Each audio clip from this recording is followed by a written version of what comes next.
നമ്മുടെ ഇന്ത്യൻ സിനിമയിൽ നിലവിലിറങ്ങിയിട്ടുള്ള സിനിമകളിൽ ആദ്യ ദിവസം തന്നെ ഏറ്റവും കൂടുതൽ കളക്ഷൻ കിട്ടിയിട്ടുള്ള 10 സിനിമകളാണ് ഇന്ന് ഈ വീഡിയോയിലൂടെ പറയാൻ പോകുന്നത്. അതുപോലെ തന്നെ നമ്മൾ ഏറ്റവും ബെസ്റ്റ് ഓപ്പണിംഗ് നേടുന്ന ഒരു താരത്തിന് ഒരു ബെസ്റ്റ് ഓപ്പണിംഗ് അവാർഡും ഈ വീഡിയോയിലൂടെ കൊടുക്കാൻ ആഗ്രഹിക്കുന്നുമുണ്ട്. അപ്പോൾ നമുക്കിത് പോവാം.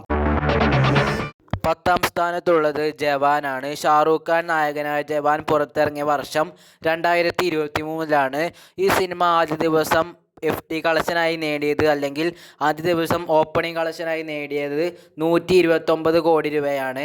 അപ്പോൾ ജവാൻ 10ാം സ്ഥാനത്താണ് ഉള്ളത്. 9ാം സ്ഥാനത്തുള്ളത് പ്രഭാസ് നായകനായി 2023 തന്നെ പുറത്തിറങ്ങിയ ആദ്യപുരുഷ് എന്ന സിനിമയുടെ കളക്ഷനാണ്. ഈ സിനിമ ബോക്സ് ഓഫീസിൽ ഒരു പരാജയമാണെങ്കിലും ഈ സിനിമ ആദ്യ ദിവസം കളക്ട് ചെയ്തത് 136 കോടി രൂപയ്ക്ക് മുകളിലാണ്. അപ്പോൾ ഈ ചിത്രം 9ാം സ്ഥാനത്തായിട്ടാണ് വരുന്നത്. അടുത്തത് 2024 പുറത്തിറങ്ങി ജൂനിയർ NTR നായകനായ സിനിമയാണ് ദേവര പാർട്ട് 1 എന്ന സിനിമ. ഈ സിനിമ ആദ്യ ദിവസം വേൾഡ് വൈഡ് ആയിട്ട് കളക്ട് ചെയ്തത് 140 കോടി രൂപയാണ്. ഈ സിനിമ ബോക്സ് ഓഫീസിൽ ഒരു വലിയ പരാജയമായിരുന്നു. അപ്പോൾ ദേവര പാർട്ട് 1 എന്ന സിനിമ 8ാം സ്ഥാനത്താണുള്ളത്. അടുത്ത സിനിമ എന്ന് പറയുന്നത് വിജയ് നായകനായി 2023 തന്നെ പുറത്തിറങ്ങിയ ലിയോ എന്ന് പറയുന്ന സിനിമയാണ്. ഈ സിനിമയാണ് വിജയുടെ ഏറ്റവും മികച്ച ആദ്യ ദിവസം കളക്ഷൻ നേടിയ സിനിമ. ഈ സിനിമ ആദ്യ ദിനം കളക്ട് ചെയ്തത് 148 കോടി രൂപയാണ്.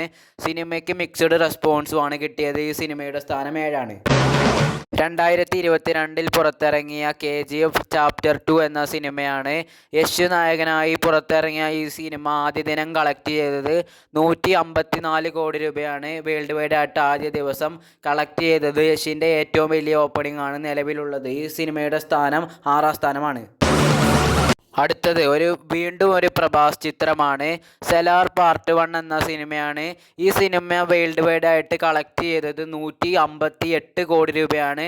ഈ സിനിമയ്ക്ക് ഒരു മിക്സഡ് റെസ്പോൺസാണ് കിട്ടിയത്. സിനിമ ഒരു വിജയമായിട്ടുമാണ് മാറിയത്. ഈ സിനിമയാണ് 5ാം സ്ഥാനത്തുള്ള സിനിമ. 2024 പുറത്തിറങ്ങിയ കൽക്കി 2898 AD എന്ന ചിത്രമാണ് അടുത്ത ചിത്രം.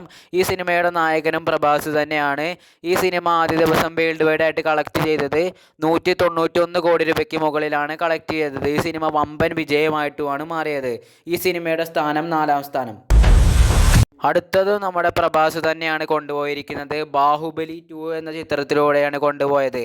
2016 പുറത്തിറങ്ങിയ ഈ ചിത്രം വേൾഡ് വൈഡ് ആയിട്ട് കളക്ട് ചെയ്തത് 213 കോടി രൂപയ്ക്ക് മുകളിലാണ് ആദ്യ ദിവസം ബാഹുബലി 2 എന്ന ചിത്രം കളക്ട് ചെയ്തത്. ഈ സിനിമയുടെ സ്ഥാനം 3ാം സ്ഥാനം. അടുത്തത് ജൂനിയർ NTR, രാംചരൺ എന്നിവർ പ്രധാന വേഷത്തിലെത്തിയ സിനിമയാണല്ലോ RR എന്ന സിനിമ. ഈ സിനിമയാണ് 2ാം സ്ഥാനത്തുള്ളത്. ഈ സിനിമയുടെ വേൾഡ് വൈഡ് കളക്ഷൻ എന്ന് പറയുന്നത് ആദ്യ ദിവസത്തെ വേൾഡ് വൈഡ് കളക്ഷൻ 223 കോടി രൂപയാണ്. ഈ സിനിമ വേൾഡ് വൈഡ് ആയിട്ട് കളക്ട് ചെയ്തത് 2ാം സ്ഥാനമാണ്. അപ്പോൾ നമ്മുടെ ഇന്ത്യൻ സിനിമയിൽ ഏറ്റവും കൂടുതൽ കളക്ഷൻ കിട്ടിയ സിനിമ എന്ന് പറയുന്നത് അല്ലു അർജുൻ നായകനായി പുറത്തിറങ്ങിയ പുഷ്പ 2 എന്ന് പറയുന്ന സിനിമയാണ്. ഈ സിനിമ ആദ്യ ദിവസം വേൾഡ് വൈഡ് ആയിട്ട് കളക്ട് ചെയ്തത് 294 കോടി രൂപയാണ്. അപ്പോൾ നമുക്ക് നമ്മുടെ ബെസ്റ്റ് ഓപ്പണിംഗ് മൂവി അവാർഡ് കൊടുക്കാൻ പോവുകയാണ്. ഈ അവാർഡ് സ്വന്തമാക്കിയിരിക്കുന്നത് നമ്മുടെ പ്രഭാസ് തന്നെയാണ് സ്വന്തമാക്കിയിരിക്കുന്നത്. കാരണം 4-5 സിനിമയിൽ പ്രഭാസിൻ്റെ തന്നെ മൂവി ഓപ്പണിങ്ങിൽ വന്നിട്ടുണ്ട്.